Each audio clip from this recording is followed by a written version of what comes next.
Per continuare a nutrire la ricerca, la scienza, la cultura scientifica del paese, io credo che sia necessario per me rinunciare quindi a questa offerta, seppure importante, vi ringrazio, ma davvero non fa per me. Antonella Viola, come un celebre cantante nell'ultima edizione di Sanremo, grazie, ma no, grazie. Con un video sui social network, la scienziata padovana ha detto no alla proposta di candidatura alla presidenza della Regione Veneto che il Partito Democratico le aveva offerto. Io sono onorata ovviamente di questa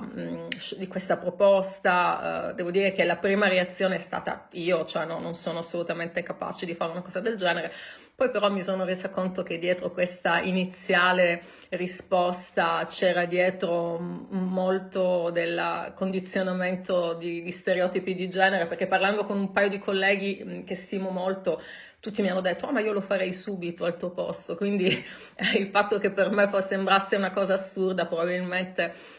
non dipendeva da una questione di competenze ma proprio culturale. Ricerca scientifica, insegnamento e divulgazione, le attività principali che la dottoressa Viola vuole portare avanti e legarsi ad una parte politica non lo consentirebbe. La professoressa resta però a disposizione di tutti i candidati. Auguro tutto il meglio a entrambi i candidati che saranno identificati e resto a disposizione naturalmente qualora ci fosse necessità di un consiglio su temi specifici, ma a distanza, in maniera autonoma e indipendente, continuando a seguire la grande passione della mia vita che è la ricerca scientifica.